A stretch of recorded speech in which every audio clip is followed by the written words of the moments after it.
గులాబీ దళంలో కుంపట్లు అంటుకున్నాయి. ఎమ్మెల్సీ మాజీ ఎమ్మెల్యే మధ్య సఖ్యత కుదరడం లేదు. ఆధిపత్యం కోసం ఎవరికి వారే అన్నట్లుగా వ్యవహరిస్తున్నారు. ఈ క్రమంలోనే వర్గపోరుకు తెరతీశారు. సర్దుకుపోవాలని చెప్పినా డోంట్ కేర్ అంటున్న ఆ నేతలు ఎవరు? ఏ నియోజకవర్గం? Watch this inside story.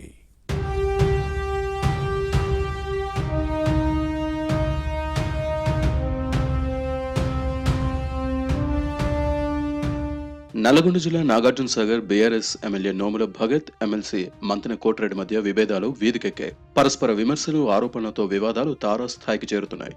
ఇద్దరు నేతల వ్యవహార శైలి పార్టీలో చర్చనీయాంశంగా మారింది. ఎవరికి వారు పోటాపోటీ కార్యక్రమాలతో కారు పార్టీ క్యాడర్ కన్ఫ్యూజన్ నెలకొంది. మాజీ ఎమ్మెల్యే నోముల భగత్, ఎమ్మెల్సీ మంతెన కోటిరెడ్డిల మధ్య గ్యాప్ రోజు రోజుకు పెరిగిపోతోంది.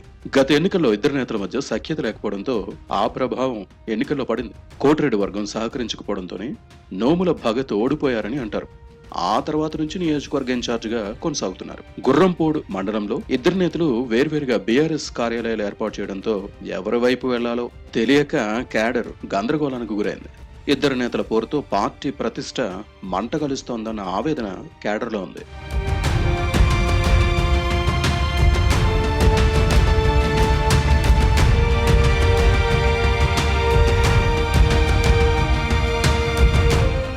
అయితే గత 4 ఏళ్లుగా నాగార్జున సాగర్ ప్రీమియర్ లీగ్ పేరుతో నియోజకవర్గ పంచాయతీ కార్యదర్శులు విధులకు డుమ్మా కొట్టి క్రికెట్ పోటీలు నిర్వహిస్తున్నారు.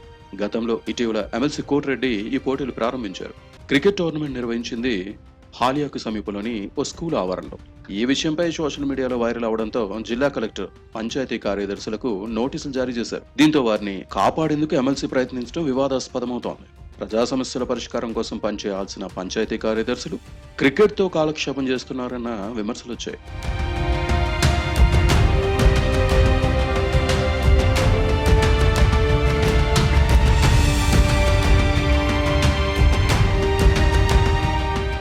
మొత్తంగా ఎమ్మెల్సీ తన ఆధిపత్యం కోసం తనదైన శైలిలో రాజకీయం చేస్తున్నారు. అయితే బీఆర్ఎస్ హైకమాండ్ కు అన్ని విషయాలు తెలుసని, తమ పని తాము చేసుకువెళ్తామని మాజీ ఎమ్మెల్యే వర్గం చెబుతోంది. మొత్తానికి గులాబీ బాస్ కేసీఆర్ జోక్యం చేసుకుని ఇద్దరి మధ్య సయోధ్య కుదర్చాలని క్యాడర్ కోరుతోంది. లేకపోతే విభేదాలు మరింత ముదిరితే పార్టీ ఉనికికే ప్రమాదమని ఆందోళన వ్యక్తం చేస్తోంది.